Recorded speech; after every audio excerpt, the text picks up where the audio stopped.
ಕಾವ್ಯ ಅವರ ತಮ್ಮ ಹಾಗೇನೆ ತಾಯಿಯವರನ್ನ ಇಮಿಡಿಯೇಟ್ ಆಗಿ ಬಿಗ್ ಬಾಸ್ ಹೊರಗಡೆ ಬನ್ನಿ ಅಂತ ಕೇಳ್ತಾರೆ. ಬಿಕಾಸ್ ಆಫ್ ರೂಲ್ಸ್ ಚೇಂಜ್ ಮಾಡಿದ್ದೀರಾ, ಬ್ರೇಕ್ ಮಾಡಿದ್ದೀರಾ ಅನ್ನೋ ಒಂದು ಕಾರಣಕ್ಕೆ.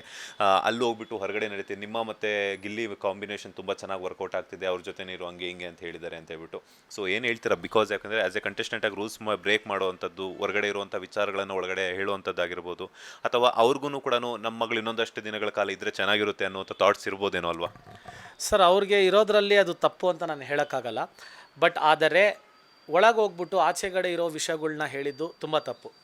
ಯಾಕಂದರೆ ಹೊರಗಡೆಯಿಂದ ನಮ್ಗೆ ಹೆಂಗೆ ಕಾಣಿಸ್ತಾ ಇದೆಯೋ ಏನೋ ನಮಗೆ ಗೊತ್ತಿಲ್ಲ. ಬಟ್ ಒಳಗಿದ್ದಾಗ ನಮಗೇನೂ ಗೊತ್ತಾಗಲ್ಲ. ನಮ್ಮದೇ ಪ್ರಪಂಚ ಅಂತ ಓಡಾಡ್ತಾ ಇರ್ತೀವಿ. ಅದು ಹೆಂಗಾಗುತ್ತೆ ಅಲ್ಲಿ ಬಂದಿದ ತಕ್ಷಣವೇ ಅಂತ ನೀವು ಏನಾದರೂ ಒಂದು ಮಾತಾಡಿದ್ರೂ ಅಲ್ಲಿ ನಾವು ತುಂಬ ಈಸಿ ಆಗಿಬಿಡುತ್ತೆ ನಮ್ಮ ಗೇಮು. ಯಾರೇ ಫ್ಯಾಮಿಲಿಯವ್ರು ಬಂದು ಹೇಳಿದ್ರೆ ನಮಗೊಂದು ಚಿಕ್ಕ ಹಿಂಟ್ ಕೊಟ್ಟರೆ ನಮ್ಗೆ ಗೇಮ್ ಈಸಿ ಆಗಿಬಿಡುತ್ತೆ.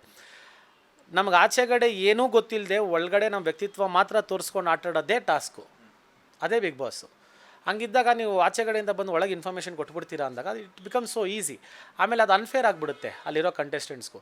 ಸೊ ಬಿಗ್ ಬಾಸ್ ಏನು ಮಾಡಿದ್ರು ಅದು ಕರೆಕ್ಟಾಗೇ ಮಾಡಿದ್ದಾರೆ. ಅದನ್ನ ಬಗ್ಗೆ ಮಾತಾಡಬಾರ್ದಾಗಿತ್ತು, ಹೇಳಬಾರ್ದಾಗಿತ್ತು ಅನ್ನೋದೊಂದು ಅಭಿಪ್ರಾಯ. ಅದನ್ನು ಅವ್ರು ಮಾಡಿ ತಪ್ಪು ಅನಿಸುತ್ತೆ ಸರ್.